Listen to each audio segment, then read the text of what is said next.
I'll turn that on. Okay, great.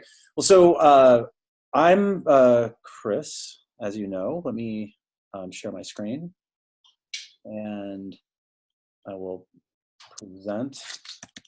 And so what we're going to talk about today, make sure we're in the right room and everything, thematic roadmaps. And so this URL right here will get you, is a link to the slides, so you can reference them later. And there's a lot of links within the slides as well to resources that I will not go into as much depth about, but you'll have this as reference. And please, actually, because there's so few of us right now, feel free to just jump in if you have questions, and I'm happy to have a discussion just about kind of the points that I'm making throughout this. So my background, I'm director of AI at Philosophy. And so I work on all of the AI, machine learning, and data science projects, but from a product perspective. And so I used to be the director of product strategy at Philosophy, but I have 18 years or almost 19 years of experience in product management, and then have done business development occasionally. And so that's at companies like Microsoft, Waze, Kayak. I even started my own company, which ended up failing, unfortunately, in the restaurant tech space. But it was a great experience. And so I've seen a lot of different organizations try to organize what they're going to do in the future. And that's why something like thematic road mapping is, I think, so important to discuss. And so, I think I wrote a post on Medium about this. So if you want to, this talk is basically thinking about all of the topics that are in this post in more of a talk format. So first, let's just ask why. Why do we care about having roadmaps, right? And it really is important for teams when you're trying to get engineering and design and product and ops or whoever else to execute towards the same plan. You want to know what is next after we are done with whatever we're doing right this moment. And the roadmap is really that method by which people get alignment. It's some type of artifact that people can reference on a regular basis. I think of the roadmap or roadmaps in general as kind of the middle ground between very high level strategy and then things like your backlog, which you're working on actively. And a lot of the time, roadmaps try to take you towards whatever, I think there's lots of different terminology around mission and vision and that type of stuff, but there's some endpoint or some challenge that your organization wants to solve. And so from there, you work backwards with a bunch of work items or, things that we'll talk about in a second that I think is good for a roadmap, but that's essentially what that is. It's a way to get where you are today to whatever that end future vision or mission is. And one of the things that I thought was most, oops, all right, hold on. So before we talk about, roadmaps, that's so funky. All right. Before we talk about what I think a roadmap is, I want to talk a lot about what are the actual roadmap anti-patterns that tend to happen. And I've seen them in all these different places I've worked, and then also just as a consultant in Philosophy, constantly trying to help different organizations deal with this problem, right? So that we can provide continuity. And so this is a great post by Bruce McCarthy talking about basically a dozen issues with regards to roadmaps. And I definitely think it's worth reading. He's also the inventor really of what is called thematic road mapping, I would say. But the first one that I think is really important is that conflating strategy, mission, or vision with roadmaps, right? Your roadmap is not a strategic document. It's something that helps you understand or execute towards your strategy, but it's not that, right? It's really meant to be in what order are we doing things in the future? The next thing is that if you don't link your strategy to the roadmap, you have this break in the chain from very high level down to the low level, and that means that you're going to be doing things that probably are not as valuable as they could be. And next, I think one of the big anti-patterns I see in roadmaps is it's just really a very, very long backlog, right? So rather than trying to be strategic in some way, you're basically just saying, I have like a 9-month long backlog that I need to execute against that I'm constantly updating. And then inside out thinking is a very interesting one, but it's where you misunderstand that the reason why we build things is for other people. And that the roadmap tends to be focusing on what we need to do as people working on these projects, rather than how are we doing things for the people that are our customers or the people we're trying to help.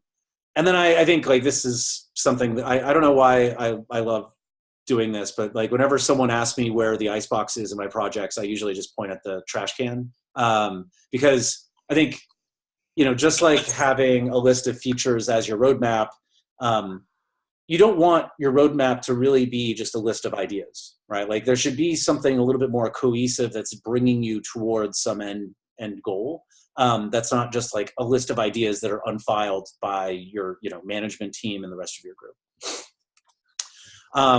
And then I think, one anti-pattern that I think a lot of product people get into trouble with is that they go off in private and create this roadmap and then present to the team and say, ta-da, look, we're ready to go. This is the roadmap that we're going to follow. And so a good roadmap is one that everybody has a hand in helping build.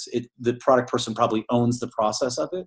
But I think it's really key to do that as like a cross-discipline type of thing.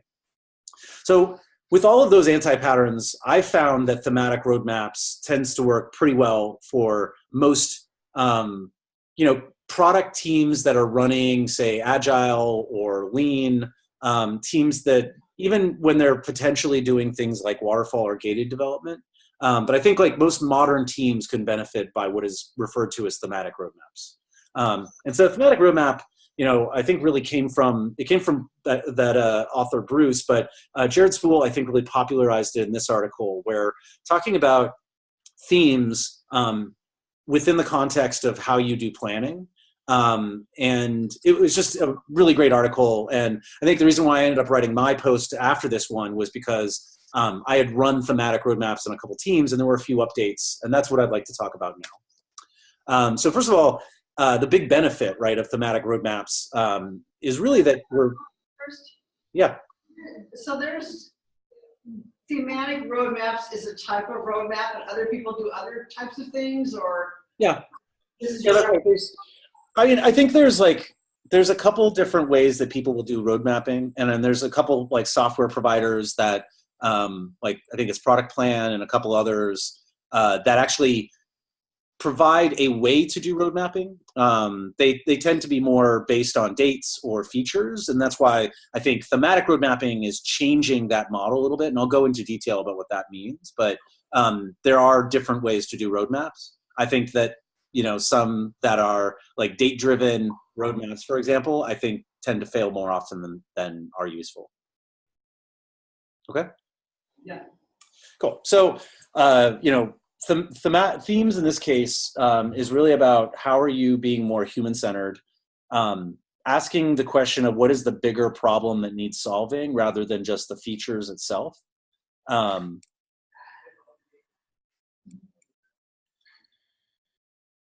And then, in this post, he says, themes help teams stay focused without prematurely committing to a solution that may not be the best idea later on, right? So let's talk about like what themes are actually. And one of the things that we do, and you know what, actually, one thing that I think like is probably important, which I skipped over a little bit, is that generally themes are just a problem for your end customer, right? Is really what it is. And the roadmap itself is a list of these themes that you're going to execute against. And so I'll have examples later about that, but I think that's important to say right now. So in practice, right, I think one of the big, another anti-pattern around roadmaps is really around time, like specific times. So saying that something is Q1 versus Q3, I actually don't think is as valuable. I know that like other teams depend on product teams to say, do marketing launches and things like that. But I think when you start to set these dates, it actually creates the wrong incentives to work on what is most important all the time, because you're constantly focused on how do I make sure that this time frame is actually like it's correct in the future, rather than what is the right thing to do. And so when it comes to time horizons, I think it's still important to say what order things are going in. And when I think about the time horizons of like the right way to do that for thematic roadmaps, it tends to be now, soon, and later. And you can change those terms around a little bit, but I found that basically now, soon, and later is about the right level of precision for roadmaps. And so, now is what themes we're actually working on right now.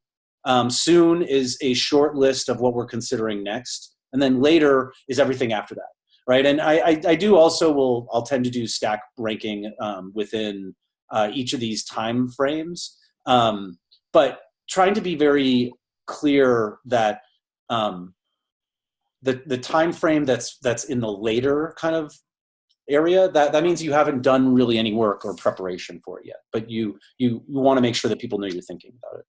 And so this is an example in Trello that I've created, and I think in this case the roadmap was a fake roadmap for Netflix. And so generally I found that you can't really work as a team, at least like a balanced team, on more than like 1 to 3 themes. The moment that you start working on more than that, you're probably not finishing work, right?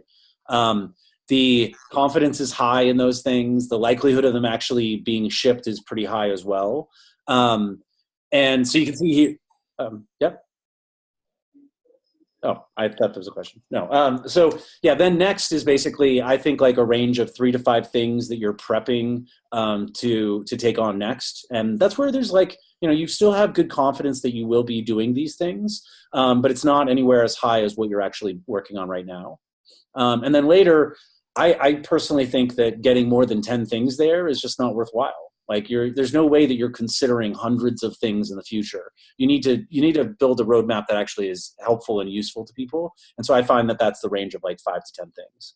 Now, I'll talk a little bit later about what it means to collect ideas for things, but I think this is important to talk about. And so I've done it in spreadsheets as well. So this is an example of what that would look like maybe. There's other road mapping tools too. I just don't tend to use them because I found that Trello or spreadsheets is good enough as an artifact from my point of view. Any questions about this before we move on? No? Okay. So let's talk about themes. And they're definitely not epics, right? Like I think one of the anti-patterns for building a roadmap will be saying that a bundle of features is something that's a theme, and it's not in the way that we consider themes. So good themes, they are problem focused over presupposing a solution. They're people or persona focused over organization specific needs. They're small enough to fit into a sprint over being perpetual or ongoing. And they should ideally be timeless with over having due dates. Now, I realize that for companies, there are times when you need to have a due date on something because you have a partnership or some type of execution like that, and that's fine. That's fine to have a date on it. But I would just say overall, themes in general are timeless, right? They're problems that your customers have that you want to solve, and the only time is if it's no longer valuable to solve that problem, then you get rid of that theme, basically. And then, I think one thing that I hear a lot of people say, especially when we talk about like what an icebox is, and why there's such a small number of things that are actually in a thematic roadmap as far as themes. There's this issue that management will want something done. They will may give context or not, but they want you then to manage their ideas. And I guess what I push back on a lot of the time is that if people want to make sure that something is considered in the future, I'm more than happy for them to collect their own ideas in like an idea log or a journal or a wiki or whatever. But the roadmap is not a place to store ideas, right? These should be things that are real problems that you are going to execute against at some point. And in the end, like, it is their job to basically manage their ideas, not yours as a product person. Next thing is prioritization. And so, I think prioritization is one of those things where there's lots of different ways you can do it. There's lots of good ways to do it. It really depends on what you need. And it's not just, I think one that a lot of people go to initially is really just around impact versus effort. And I think the thing that Thematic Roadmap tries to get you out of the business of doing is estimation of what is the work to be done, because it's a problem, not a solution that you're going after, right? And I would say that when we do start to consider good prioritization, I think impact versus effort, if anything, ends up pushing you in a direction where you're not working on things that are really big and meaningful, right? Like you'll take small wins rather than work on the hard problems. And so, I think there's always this like prioritization method, and this Folding Burritos article, which I don't know if you've seen or not, but it's pretty awesome. It has like 20 of them, right? They're all good for different reasons. They're used in different groups, and that's great, right? Like you should use one of these. I've custom rolled a lot of prioritization scoring methodologies, but that's really just the first half of it, right? Because once you get a prioritized list, then what you need to do is you need to have the conversation with people. And that's why I kind of say you should do whatever is appropriate from a prioritization standpoint. But once that tool is done outputting that stack rank list of prioritized themes, or, you could, same thing with like work items, it now comes down to human beings talking to each other and checking your intuition and data and other things against that. And if for whatever reason, something doesn't feel right about that prioritization, you should change it. And you should actually absolutely ignore the tool at that point. I think it's something that people getting too caught up in, like, I need to use this tool. And if like, I need to now back into what my personal feelings really are about prioritization. So that conversation is really, really important. And the next thing about thematic roadmaps is that it's key that there's some type of evolution of these things, right? Like, so you want to be co-creating them with your management. Right? Like you don't want to walk in to a meeting with executives and say, here's my roadmap, right? Because they actually have a lot of things that they need to input when it comes to their roadmap. So it's good to co-create it. I think what's important when we talk about the evolution of these things is that these themes should be very core to your planning and review processes that you do. So when I've used this on projects, we would always have the far left column, because I use Trello a lot, just because I tend to like the simplicity of it. The far left column will always have the list of themes that we're currently working on. And I'll copy from my Trello roadmap, I'll copy those themes into that column. And then as we're done working on that problem, it gets out of that column. But during that planning meeting, I'm a broken record about when we're trying to trying to create work items for that week or for that sprint, that it should only be things that are really going towards solving that problem. If it's not going towards solving that theme in that sprint, we really need to seriously consider whether it's worthwhile doing right now. So that's something I use. And then you should, at the end of your sprints, right, you should look at the themes and see if you actually solve them or not. That's important.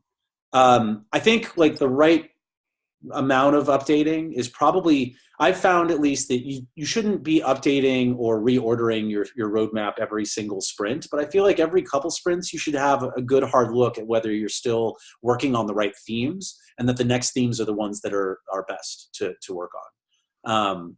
So I found that like it's, if we're saying like we do a lot of weekly or biweekly sprints, like once every month to month and a half, there would be like a big review of the roadmap again and reordering, and then also just like removing of things that no longer make sense. Because as we're building things or doing research, we're learning what problems are really valuable to solve as well. When does thematic road mapping not work? Which I think is, when we talk about really great product skills, it's using or having access to a lot of different frameworks and methodologies and techniques. And it means that you need to know when something will work properly, but also when it probably doesn't work well. And so for me, I think this idea of, there's a framework called Cynefin, which was created by Dave Snowden, and talks about these different domains of problems. And so one is simple, complicated, complex, chaotic, and disordered. And I think this thematic road mapping works really, really well where you're focusing on the problems rather than a solution when you're in that kind of complex domain, which is usually where you're learning from people. There's some type of interaction between people that you're building. But if you're building something that has been built 1,000 times before, and you know how it needs to get built, and you can estimate it, you can actually forecast when the project will be done, this type of road mapping is not helpful necessarily, right? Like you know what you need to do. So if you know you know exactly what you need to do, and you've done it lots of times before, and you're probably not going to change anything, you probably don't need a thematic roadmap. I think I would imagine that if you're not user-centered, you probably don't need to use thematic road mapping. But I found for teams that do focus on people, that do build things for people, which should be everybody, I think, but that it goes hand in hand with that idea. Is thematic road mapping really is like ideal for user-centered teams. And so this was after a project that we ran maybe 2 or 3 months ago. It was over the summer, and we used the thematic road mapping process with them, and then I basically interviewed them to talk and wanted to hear what they thought about it. So one of them, said that they really liked the focused that the themes would provide in a week. So it made us understand that we just were working on this one thing rather than working on the entire project each week. It was great to say to a team member or client, nope, that's outside this week's theme. So again, like helping preserve the time that we have to focus and finish work based on a theme. And last one is, so one thing that they did say was could have done better at coming to a shared understanding of the themes as a team. And so I think what this outlined is that when we are co-creating these things, sometimes there's language or lingo or problems that are identified within these themes. And so I think supporting documentation and research is pretty important in this type of thing. The way we fixed a lot of these problems was by having regular look ahead meetings between design and product, so that in that case that was where the issue was essentially. And so having extra meetings just review the themes and make sure that we're all on the same page about what they mean was helpful and important. But it could be done as part of your sprint schedule as well. So what things to discuss, right, after talking about thematic road mapping. So one of the things that I've coached people on when they are starting to do this is that if you don't know what the problems are yet, the themes actually are not problems anymore. They're more like hypotheses, right? So especially if you're very, very early stage, like you're just getting launched with something, generally you won't know what the problems are, or you'll have an idea maybe, but you have to now go and do something, and you have to take action. And so I found that whatever your assumptions or hypotheses are, and using those as themes up front until you do know what problems are actually there, I think is really helpful. I think this idea of dual track where UX or design is slightly ahead building things, I think it can work, right? I think that's fine. I guess I believe a lot in the idea of co-creation. I would much rather have designers pairing with engineers to build things. And I just found that to be more effective. I think it doesn't work in every team. It doesn't work for every project. And so I think when we talk about thematic road mapping, what does it mean to be working on a theme can be difficult sometimes, right? And so especially if you're weeks offset from each other, that idea of what is the theme that each of those people was working on, that was an issue that we had with one project, and had to start kind of marking whether that theme was being worked on by engineering or design at the time. And then, one thing to think about is what should you be tracking to know whether a theme has been met or not? And so I think one of the best tweets I can never find again was about this person was saying that to really build great moats or build great businesses, you need to be able to find a way to track a metric that no one else can track. Right. And so this idea of like great outcomes for the people that you're building things is really important. But I think the metrics that we think about when we want to solve a problem, I think is key as well. So there's some balance there, but it depends on the problem you're trying to solve. It depends on the amount of data that you have or research that you're doing, things like that. Yeah. So there's one issue that I've seen is that roadmaps are not just used by the product team to figure out what to build next, but it's for the sales team or the marketing team to then go off and talk to customers and sell them based on the future, or to set up kind of marketing pushes and things like that. Now, the fact is that these roadmaps change. They change a lot because if you are actually learning, the assumptions you have, say, one day will be different than the ones that you have 6 months later.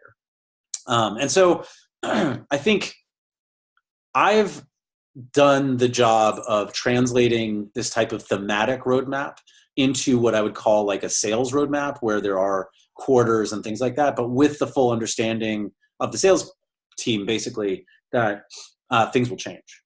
So I think it can be easily translated from a thematic roadmap to one of these like sales roadmaps. It's just that when you put those dates on there, you put quarters, when you have to be a bit more specific. So some of the time when I would do that translation, it would be a problem, but sales teams want to sell solutions, right? So I would do what my best guess would be about the solve for that thing.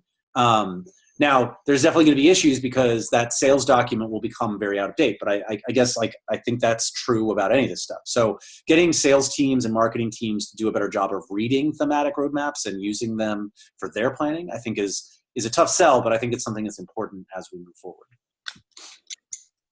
So what else? I guess, everybody is different when it comes to their teams, the projects that they're working on, the industry that they're in. And so this is a way that I've adopted it for consultancy work, where usually we will have engagements that are 8 to 12 weeks long. A lot of the time renewing those engagements. So there's continuity, but also providing continuity inside our organizations. This is a great kind of thing for us to help these teams, even if they don't work with us in the future, is to build this practice or the first like stab at the thematic roadmap. So yeah, I mean, that's my presentation. Happy to take questions and would love to hear like what you guys have done in your personal experience with road mapping and see how we can help. Yeah, I have a question. How do you balance themes that can be accomplished in one sprint versus those that will take longer than one? Go ahead. I was just going to say, or do you break it up only by what can be accomplished in that one sprint?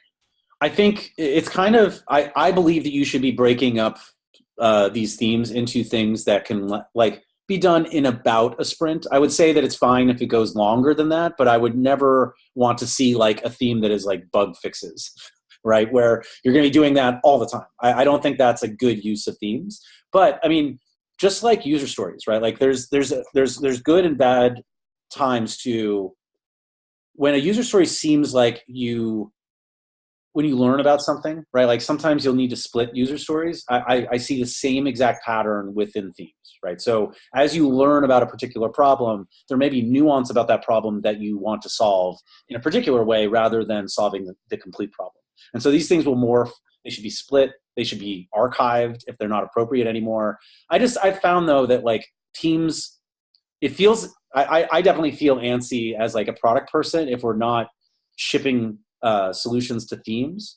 It doesn't mean that a theme can't come back up later because we didn't fix it properly or the solution we have doesn't solve that properly. but it helps to have that kind of like flow of themes, because then you're finishing work in some way. And that to me is like a real anti-pattern, especially in the agile world, is that you're doing lots and lots of work, but you're not actually finishing any of it. So that's what I'd say about that. Thank you. Yeah. What else? Yeah, I have a bunch of questions that are all tied up in a big package, so I'm going to Cool. talk what I'm looking at, and then you can give me your thoughts. Yeah, great. So I did a lot of pro bono. I actually work at Taproots, so I do a lot of pro bono stuff. Cool. Road mapping for nonprofits. What does that look like different than a for-profit client? Yep. We're leaving after 6 weeks. Yep. One of the things that we try to look at the beginning, so I'm doing this thing for PBS SoCal. Yep. And they want, for the product owner, she wants to use this prototype to be able to get funding. Okay. And so it's totally ready to, so, there's the parent users, parent community, and there's her needs to be able to build out this program, which she can't do without additional funds. So she has the business goal of being able to, we're building one of the 3 pages we're building is an about page for sponsors, because we need to be able to promote to people who are funding the stuff.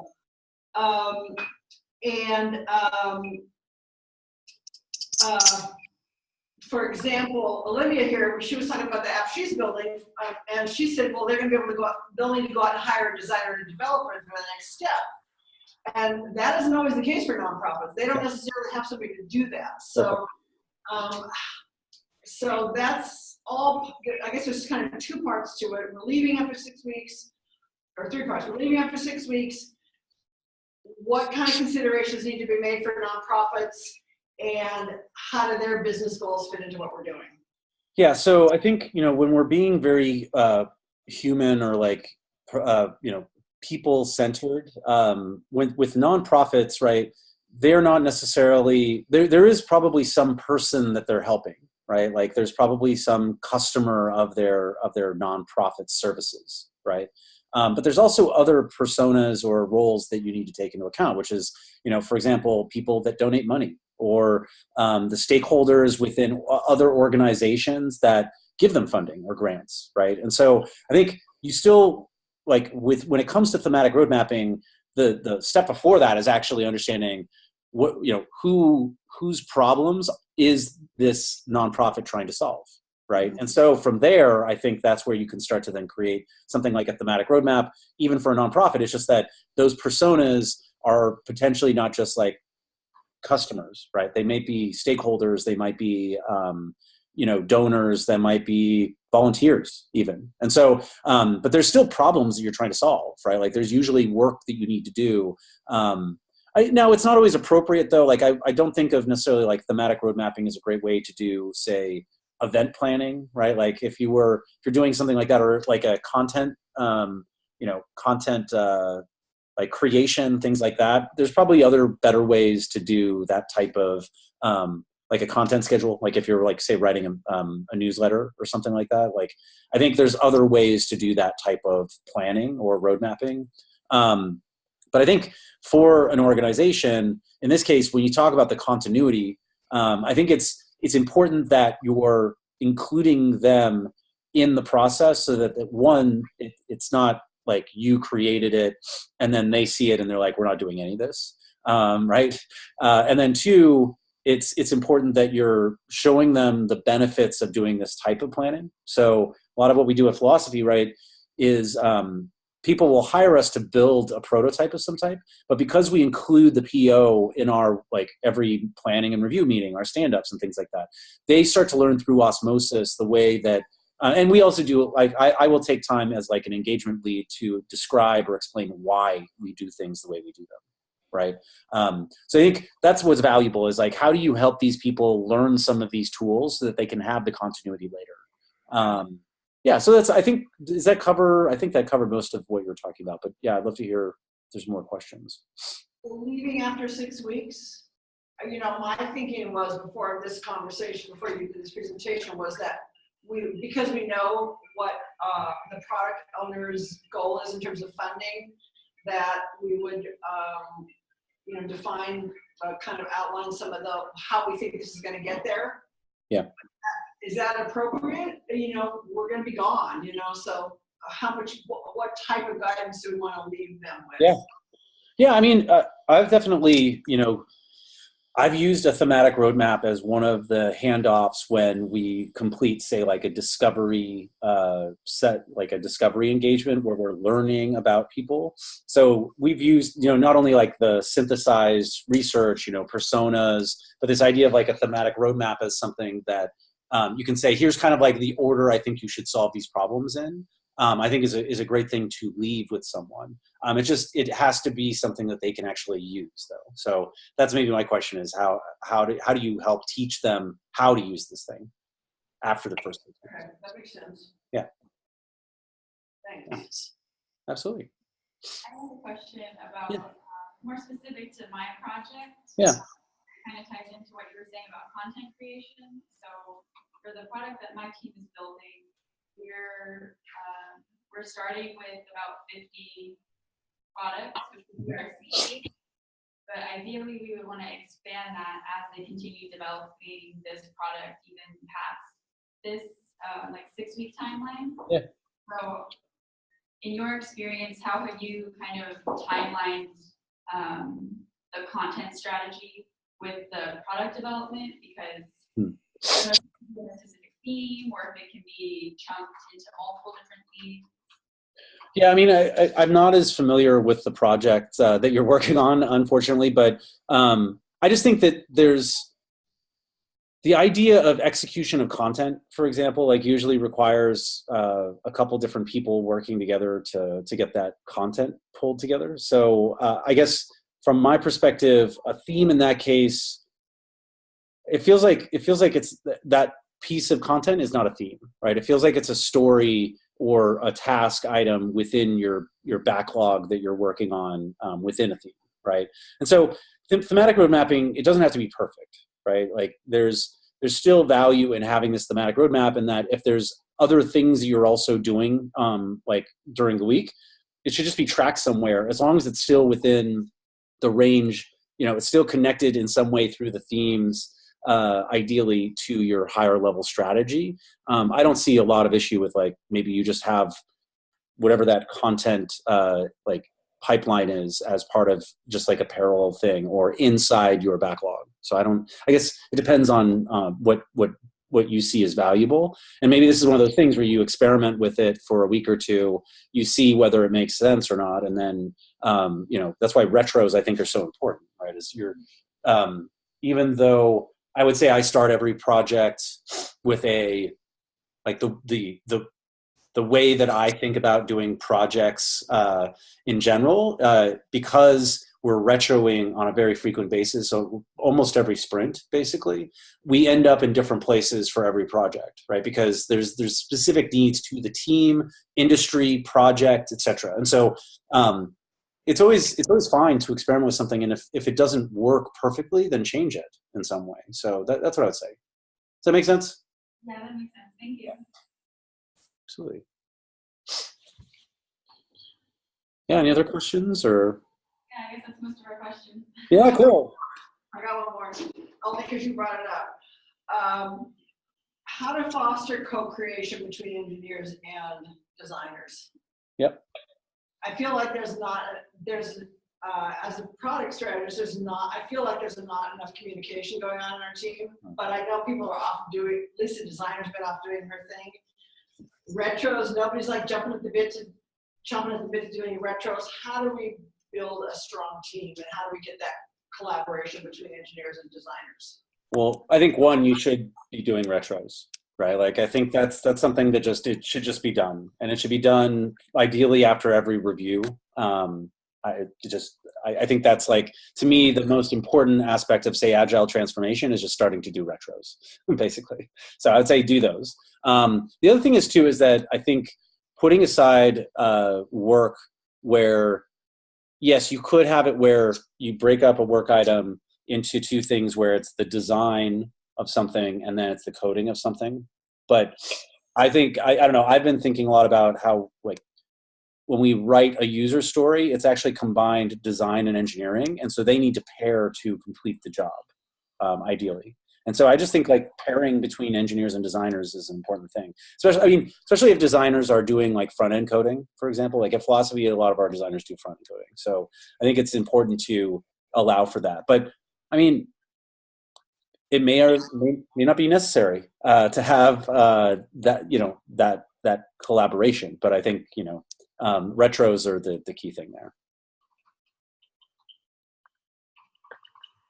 You can't force people to work well together, right? Like people have to, in some way, actually want to work together too. I think people do. I think people do. I don't. The communication is like a little. Well, yeah. So that's an interesting thing, right? Like, well, so during those retros, you should be talking about like what is wrong with the communication, how to possibly solve it, right? What are some things that you could experiment with to try to solve that? But that to me is like part of the retro process. Yeah. Okay, cool, thanks. Yeah, absolutely. Cool.